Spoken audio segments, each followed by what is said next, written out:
What's good, everybody, and welcome back to the first video of being inside the garage. So since we're inside now, I could be a little bit more detailed and stuff on the videos. Definitely what I think the first thing I'm gonna do is gonna be changing out the brake master cylinder. I have the one that I pulled from the junkyard here.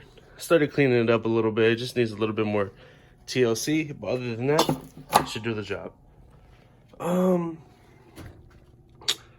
So yeah, this wire, yeah, this is bullshit. I tried everything for the coolant temperature sensor. Honestly, I don't even care anymore. It is what it is. All right, so first things first, I had to hook up the compressor, pull off the cover for the brake reservoir, pull the cap off, obviously, and take out the brake fluid. The reason why the brake fluid looks like that is because it's old. So, pretty much.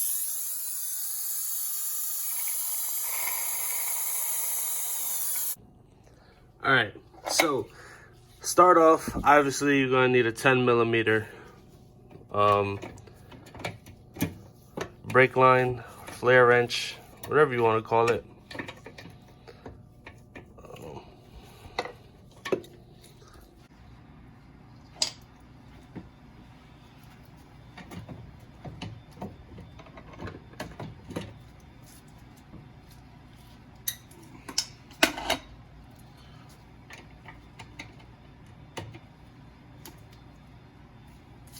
There we go. So keep in mind that brake fluid will be spilling out.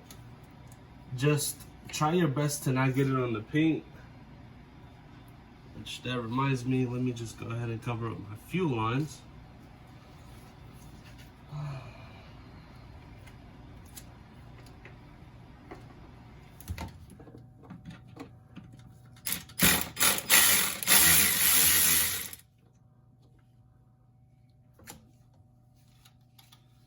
This is high key the factory one.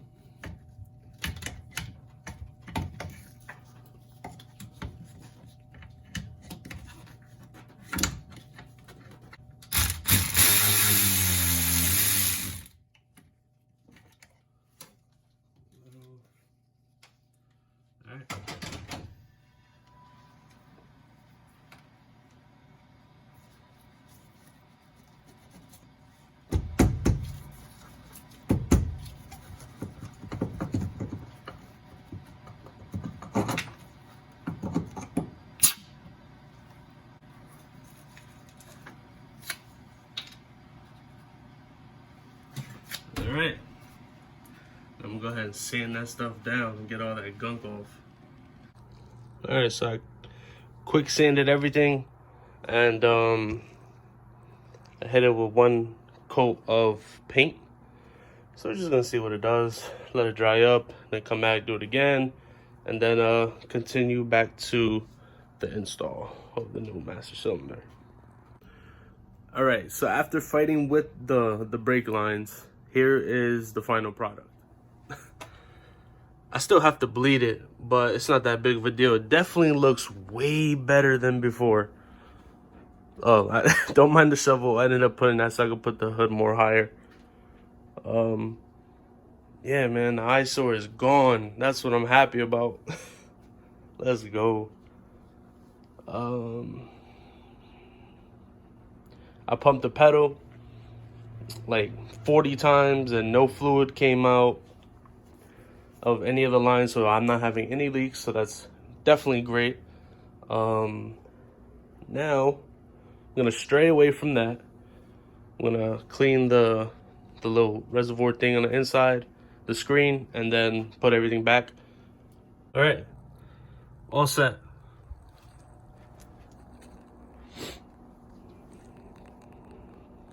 Clean, looks really good.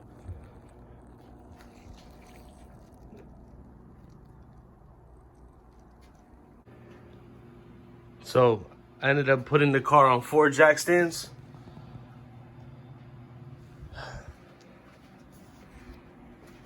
We're gonna try to put on the exhaust and see what happens. if I'm gonna need to order pieces or not. Shout out to the cup noodles. We here. Let's go. This is a sneak peek for the next video. This is for the SI. All right, so I'm gonna go ahead and do the outer tie rod on each side. The inners are still good, so I don't have to worry about it. Just do the outers.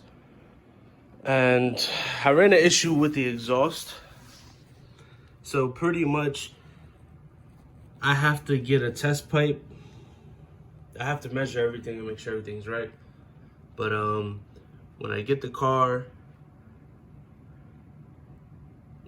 when I order the test pipe, I gotta find a way to have that exhaust piece bolted on as well. But for now, I'm just gonna go ahead and crack that little 17 loose, 19 loose, and unthread it, which is already unthreaded, and go from there.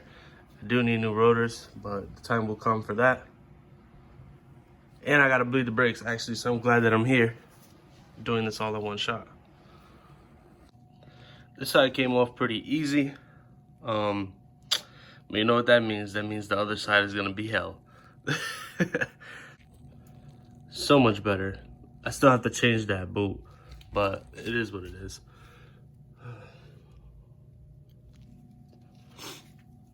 So hopefully I did a good eye alignment. If not, I'll just probably do it again. It's not that big of a deal.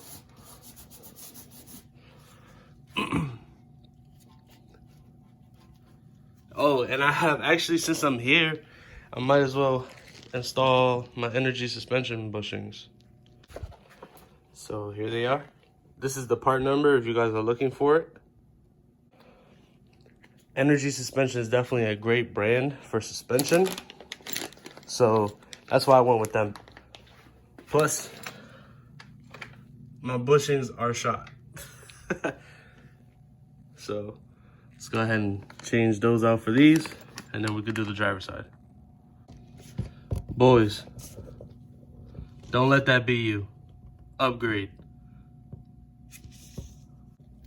All right, so for these, it's gonna be 14 up top, and on the bottom is gonna be a 14 too. So then you see how it is. That's pretty much how you mount it. There's no other way around it.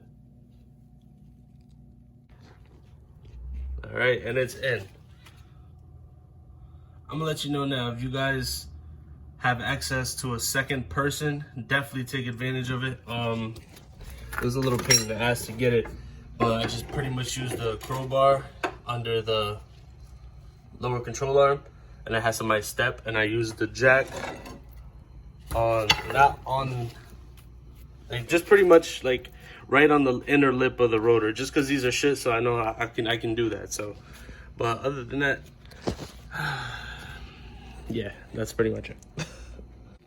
All right, so the front suspension is 80% complete. Got the sway bar end links on, the outer tie rod on. The only thing new I have to get now is the 2 upper control arms for the front. And then, so that's gonna be it for suspension for today. Now I gotta pull the back tires off, and I'm gonna bleed the brakes by myself.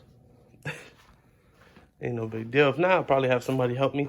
Just pump the pedal. My thing is I don't know what I can use to catch all the fluid. I might just use my vacuum bleeder, but I gotta find the attachment for the end. Let's see.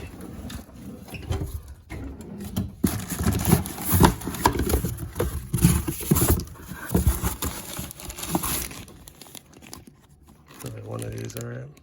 I feel like it's that one. Well, let me try it out. All right, boys, so the brakes are bled. I have to save the exhaust for another day, unfortunately. But on the brake side,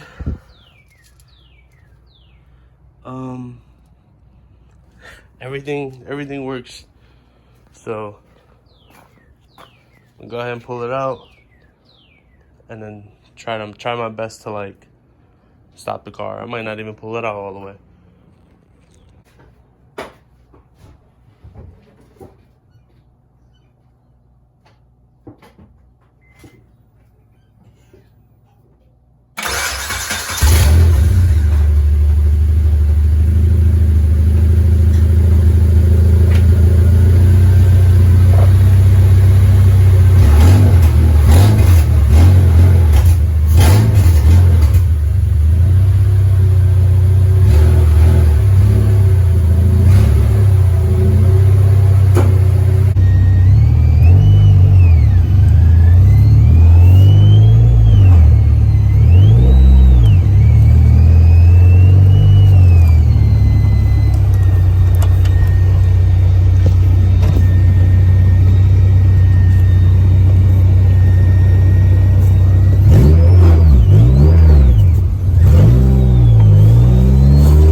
That felt great. All right, well, one thing's for certain. I need to re-bleed the brakes. Because that shit was sketchy as hell. That's why if you guys heard, like me ripping my e-brake, yeah, I was trying to slow down. Like, I was getting, like, pedal feel all the way at the end. Excuse me. But, yeah, the check engine light is for TPS. Because it's out of calibration, so I just need to calibrate it. But I'm going to keep the code there just so, you know, just in case. And my rev, man, that's some bullshit. Because when I did pump it, I felt when VTEC engaged, as soon as it engaged, it was like rev limiter hit. And I was like, damn, man. But I gotta raise her or tell Jamie to raise my rev limiter. At the same time, I still got to get the car tuned. But for that little second gear pull that I did, that shit ripped. It felt good. But definitely not all the power is going to be there right now because I'm not tuned. So I'm still on the base map. But that felt great. It felt good to drive this thing, honestly. So, I mean, if this is the reaction you guys wanted, you definitely got it. For sure. Damn, yo. When I cut off the clip, I'm gonna keep that whole clip in there. But when I cut off the clip at the end, like almost getting to my street, I left it in third. When I downshifted, I didn't do no hit or nothing. But yo, this shit was backfiring like crazy. That was, yo, I love this car. I love this car. Shit has its own personality. But other than the brakes and the TPS, I put the rear EX wheels on it. So now I just need to put the rear suspension in and re-bleed the brakes because that was sketchy as fuck. That was so sketchy. At the same time, it does need rotors. So maybe the brakes are bled and I'm just really low on my pad life. That pad over there is terrible. So, yeah. We're going to go from there. Little by little, guys. Soon enough, I'll be driving it. But honestly, it felt great. Like, just driving the car. On that note, I hope you guys like, comment, subscribe. I hope you guys liked what you've seen. Hope you guys are still staying safe out there. I got more content on the way. But thank you, everybody who supports me and the movement and is subscribing. I appreciate all y'all, man. For real, thank you. Until next time. See y'all.